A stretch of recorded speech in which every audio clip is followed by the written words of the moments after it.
Quem achou aí, diga amém.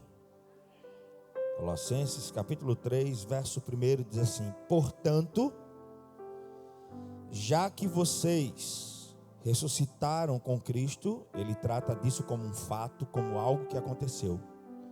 Como vocês já ressuscitaram com Cristo, procurem as coisas que são do alto, onde Cristo está assentado à direita de Deus. Mantenham o pensamento nas coisas e não nas coisas terrenas. Pois vocês morreram, e agora a sua vida está escondida com Cristo em Deus. Quando Cristo, que é a sua vida, for manifestado, então vocês também serão manifestados com Ele em glória. Quem diz amém pela palavra de Deus? Que o Espírito Santo do Senhor aplique a sua palavra ao meio ao seu coração. Amém? Você pode se assentar dando glórias a esse Deus maravilhoso. Aleluia. Preste atenção. Paulo está falando sobre prioridades. Paulo está falando sobre coisas do alto e coisas terrenas. Quais são as suas, quais são as minhas prioridades? Ele fala sobre coisas do alto, coisas dessa terra. O que nos move nessa vida? Por favor, de forma muito prática e simples, entenda o ensino do apóstolo. Ele diz assim: procurem as coisas do alto. Ele diz: pensem nas coisas do alto e não nas que são aqui da terra. Por que Paulo ensina isso?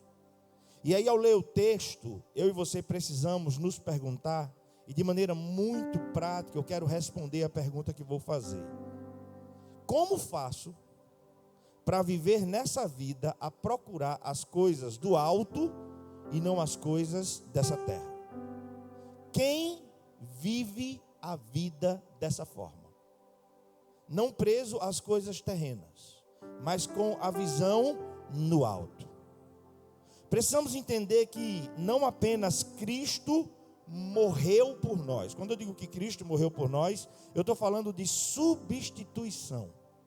Porque quem é que tinha que morrer? Eu e você, sim ou não? Então ele morreu por mim e por você, amém? Então isso foi substituição. Mas no Calvário não acontece apenas isso. Não foi apenas uma substituição. Não é apenas porque Cristo morreu, mas deve haver também uma identificação.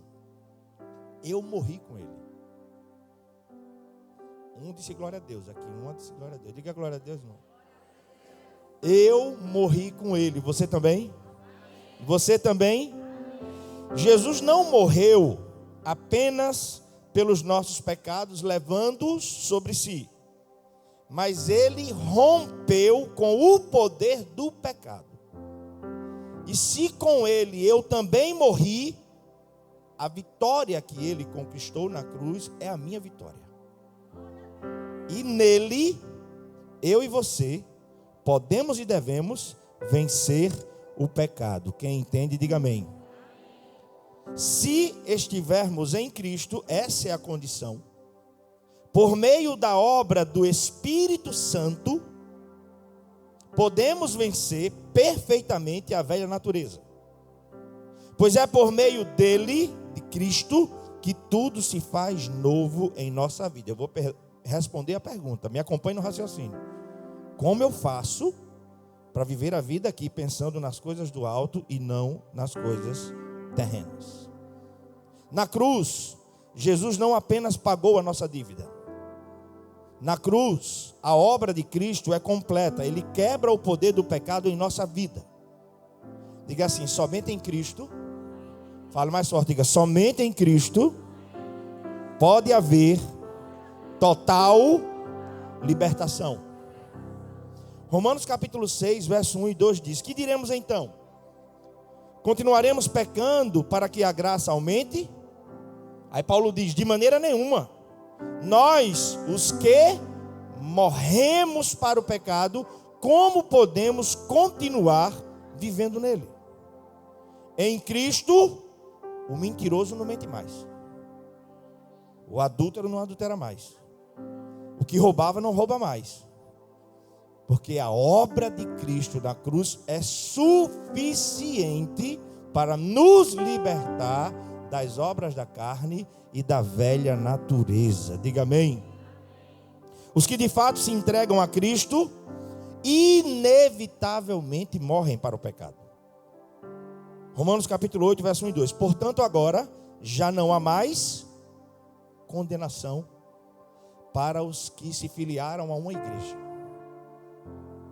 Portanto, agora não há mais condenação para quem é membro da IBK. Os que vão ser aceitos hoje. É isso? Nada a ver. Portanto, agora não há nenhuma condenação para os que estão em Cristo Jesus. Porque por meio de Cristo Jesus, a lei do Espírito de vida me libertou em Cristo da lei do pecado e da morte. É uma maravilha ouvir isso, sim ou não? Sim ou não? Mas também é confrontador. Porque se eu estou em Cristo, eu continuo sendo pecador. Você continua sendo pecador. Mas a nossa vida não tem mais a prática de uma recorrência no pecado. Se a recorrência existe, não tem outra reflexão. Você está em Cristo? Porque a obra que Ele fez é poderosa para nos libertar. Em Cristo, tudo se faz novo. Portanto, já não há mais condenação. Romanos capítulo 8, verso 1 e 2. Mas de qual condenação ele está falando? Ele fala no capítulo 7, no verso de 18 a 20. Leia aí, por favor. Ele diz qual é a condenação. Que em Cristo todos podem ser libertos. Romanos 7, de 18 a 20 diz: sei que nada de bom habita em mim, isto é, na minha carne. Porque tenho o desejo de fazer o que é bom, mas não consigo realizá-lo. Pois faço não o bem que desejo, mas o mal que não quero, esse continuo fazendo. Ora, se faço o que não quero, já não sou eu quem o faz, mas o pecado que habita em mim. O bem que eu quero, eu não faço. O mal que eu não quero, esse eu continuo fazendo. É essa a condenação. Porque em Romanos capítulo 7, Paulo vai falar daqueles que estão vendidos ao pecado como escravo. Aí essa condenação acaba onde? Em Cristo Jesus. Olha para mim. Jesus tem nova vida para mim e para você. Uma vida verdadeiramente livre. Só Cristo, pela sua obra na cruz do Calvário, nos livra da condenação do pecado. Igreja amada, guarde isso. A fé cristã está fundamentada sobre o entendimento da palavra. Como é, pastor?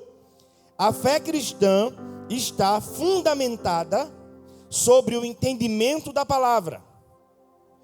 Entendimento da palavra que nos leva a conhecer verdadeiramente a Deus. E esse conhecimento nos liberta, não é o que Jesus disse? E conhecereis e a verdade vos. Crer, irmãos, igreja, é também pensar. Só que muitos querem apenas sentir. Não nego a emoção. Somos seres emocionais. A gente sente, sim ou não? É maravilhoso ou não é? Num culto, se levantar, orar, levantar as mãos, chorar, falar em línguas, é ou não é? Sim ou não? Mas a base não pode ser as emoções, porque ela é volúvel. A fé cristã está fundamentada no entendimento da palavra. A forma mais correta de conhecer a Deus é estudando a palavra. Não nego que a emoção faz parte de nós, enquanto seres humanos que somos. Ela é importante, sem dúvida. Mas é fato inegável que o segredo de uma vida santificada, escute, o segredo de uma vida santificada, o segredo de uma vida liberta, o segredo de uma vida regenerada, o segredo de uma vida transformada, está na mente. transformai-vos pela renovação do vosso entendimento, para que só então possam experimentar qual seja a boa, agradável e perfeita vontade de Deus. Meu irmão, todo domingo nessa igreja, esse povo vai se reunir para se debruçar sobre a palavra. Esse culto nunca vai acabar. O púlpito já foi concretado lá, já dá para fazer um culto lá, irmão. Imagina, que maravilha, ver um povo sedento, e que o Espírito Santo de Deus possa nos tornar cada vez mais famintos e sedentos pela palavra. Cada vez mais. É fato inegável que o segredo de uma vida santificada está diga comigo, mente. Pois a ignorância da verdade não glorifica a Deus. A ignorância quanto à verdade não glorifica a Deus. E o conhecimento, como disse Jesus, liberta de toda e qualquer ignorância. Nesse mesmo capítulo de Romanos 6, nos versos 3, 6 e 9, Paulo fala sobre a importância de sabermos algumas coisas. Escute. O segredo de uma vida santificada está em uma mente que verdadeiramente conhece a palavra. Com relação ao pecado, a nossa postura diante dele deve ser a de um morto. A morte e a vida não podem coexistir. Não podemos estar vivos e mortos ao mesmo tempo com relação a alguma coisa. No exato momento em que a morte acontece, cai por terra toda e qualquer reivindicação diante do falecido.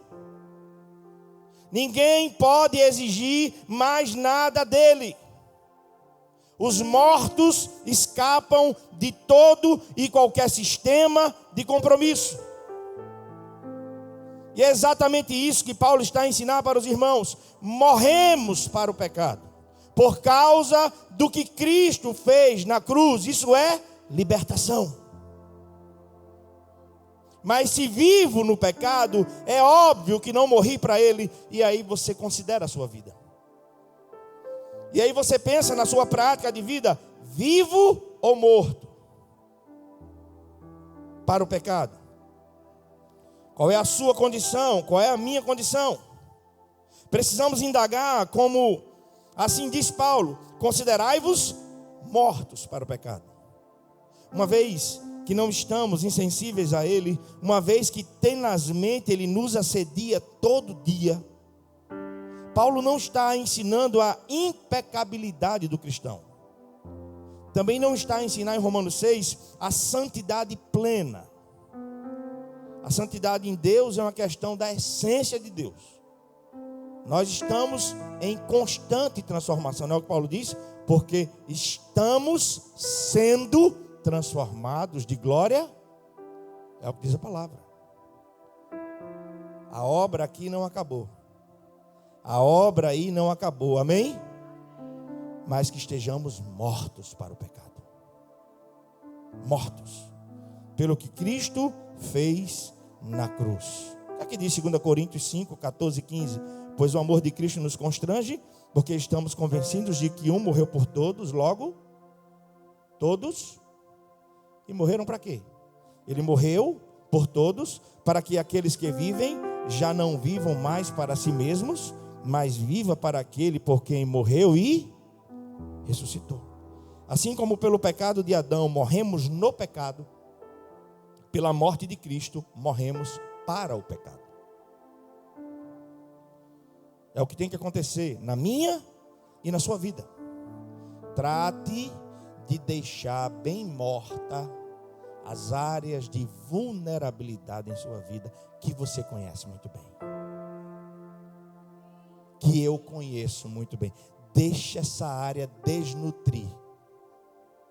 Entrar num processo de inanição e morrer.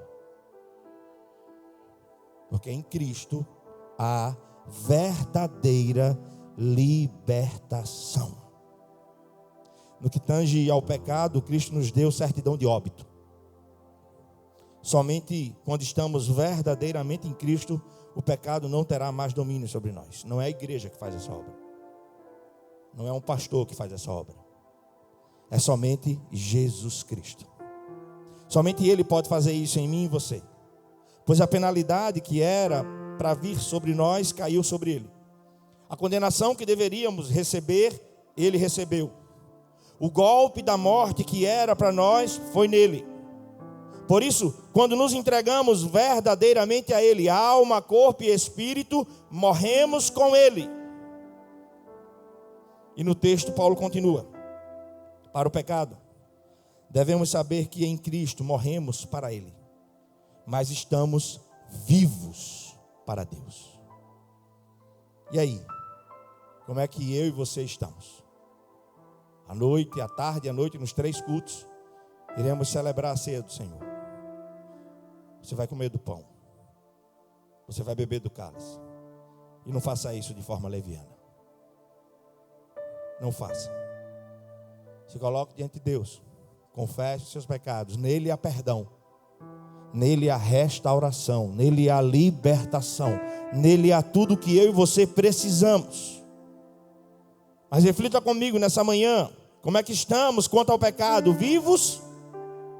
É Ele que te domina? Você tem deixado o pecado usar o seu corpo? Corpo esse que é templo do Espírito de Deus?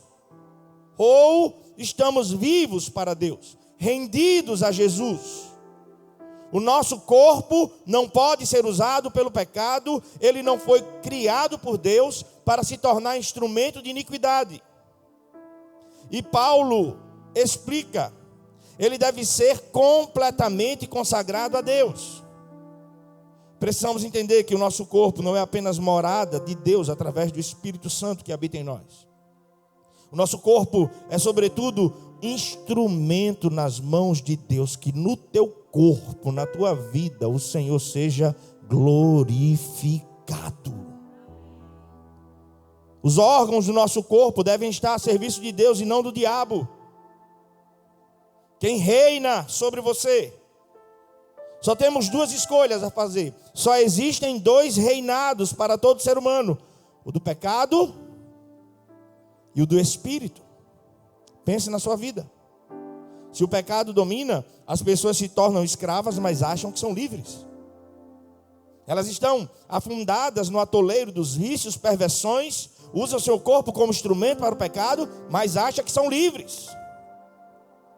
Quando vivemos na inclinação do Espírito, entendemos que o nosso corpo foi comprado por Deus e está a serviço dele.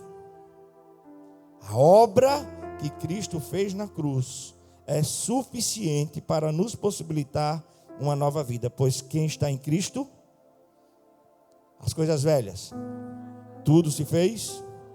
E para a gente encerrar, Provérbios 28, verso 13. Quem esconde os seus pecados não prospera, mas quem confessa e abandona encontra misericórdia. 1 João 1, verso 8 e 9. Se afirmamos que estamos sem pecado, enganamos a nós mesmos, e a verdade não está em nós. Se confessarmos os nossos pecados, Ele é fiel e justo para perdoar os nossos pecados e nos purificar de toda injustiça. Hebreus 12, verso 1 e verso 4. Portanto, também nós, uma vez que estamos rodeados por tão grande nuvem de testemunhas, livremo-nos de tudo que nos atrapalha e do pecado que nos envolve, e corramos com perseverança a corrida que nos está proposta. Na luta contra o pecado, vocês ainda não resistiram até o ponto de derramar o próprio sangue. Como é que eu faço para viver uma vida a procurar e a pensar nas coisas do alto? Só quem verdadeiramente se rendeu a Cristo. Eu não falo de aderir a um sistema religioso. Eu não falo de apenas levantar a mão no culto e dizer assim: eu me entreguei a Jesus. Você pode levantar a mão, vir aqui à frente, mas a sua vida não permanecer no altar de Deus. E quem sabe disso é você e Ele. Como é que eu viverei a pensar nas coisas do alto e não nas coisas da terra? Só quando realmente eu já morri com Cristo e nessa vida já ressuscitei com Ele. É o que Paulo diz aos Colossenses, capítulo 3, verso 1, que a gente leu. Portanto, ele fala como uma afirmação. Portanto, já que vocês ressuscitaram. A expressão original para ressuscitaram fala de uma ação completa. O que Paulo está ensinando é o seguinte: ele está ensinando que todo aquele que realmente se entregou a Cristo e tem uma experiência autêntica de conversão, tem em si, por meio de Cristo e da obra do Espírito Santo pela palavra, a vida da ressurreição e os seus poderosos efeitos. Hoje, não é amanhã, é hoje. Por isso o crente não vive na expectativa da morte. Não vive. O crente vive na expectativa da ressurreição em Cristo Jesus. Porque se eu vivo para o Senhor. Se eu morro para o Senhor. Quer eu viva, quer eu morra, eu sou do Senhor. A minha casa é celeste e a sua também. E nessa terra, peregrinos e forasteiros. Mas a gente vai morar. Ontem a gente conversava lá no terreno, terminando o horário lá, 5 horas da tarde. No céu, a morada lá já está feita. E o arquiteto e o construtor é o próprio Deus. A gente está de passagem aqui, irmão. Mas é preciso viver aqui, pensando e buscando as coisas do alto. Que adianta ganhar o mundo e perder a sua?